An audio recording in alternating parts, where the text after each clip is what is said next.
When you express yourself, you know, projecting your creative statement to the world around you, maybe you sing, maybe you dance, or maybe you post on the internet. Now that's a good one. But I've noticed on the South Island that some people are expressing themselves through creations on their front yard. Oh look, there's one over there. Being fairly dexterous with various things. Like Denis Fillion of Victoria. Back to here. A spiritual man with an artistic flair. And whose Caledonia Street front yard reaches out to people in the form of a real-life broadcast. this is a sewer pipe from across the street where the new development is, and this is pre-1900. He manages to weave little nuggets of Victoria's past into several different displays in front of his 107-year-old house, each one with its own story, starting with this wall, which he built himself. Soon after I bought the house, I took down the small cinder block wall with the square cinder blocks that are used for building. I just happened to take it down, and I collected these rocks when they blew up the dynamited the rock mountain behind the original Memorial Arena. Built into the wall, there's a cushioned seat made from a bumper of an old freighter. It's for passers-by to sit on and reflect.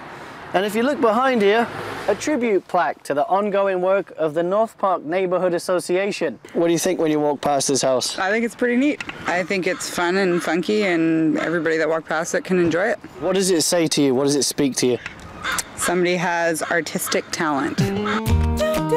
These bottles here I dug up in the backyard. Most of them are antique bottles. Denis keeps an eye out for collectibles when he's out and about. Objects literally jump out in front of him, sparking new thought patterns. Just down on the beach one day, and I saw this big piece of wood that had about that shape, like that, and it was sawn on the one side, and it was just sitting up on the beach like that, and I said, my goodness, it's a whale's tail.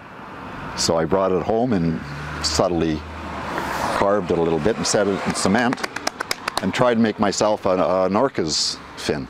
I acquired a load of spiral willow.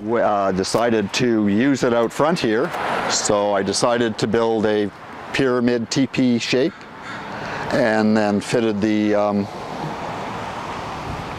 pieces in. Used a bit of twist tie. Beware of chicken sign here, did you notice that? Because I have chickens. Among all Denis's creative themes, one seems to take center stage. Denis is using his front yard to explain his fascination with the relationship between China and Tibet. Always glimpses of Tibetan life are interesting, whether in National Geographic or hearing stories about the Dalai Lama. One time driving down past City Hall, I encountered a Tibetan march, and because I had my Free Tibet sign and tooted my horn, it was like I was leading the parade. And he's definitely leading the parade on this section of Caledonia Street when it comes to front yard creativity. In Victoria, I'm James Green.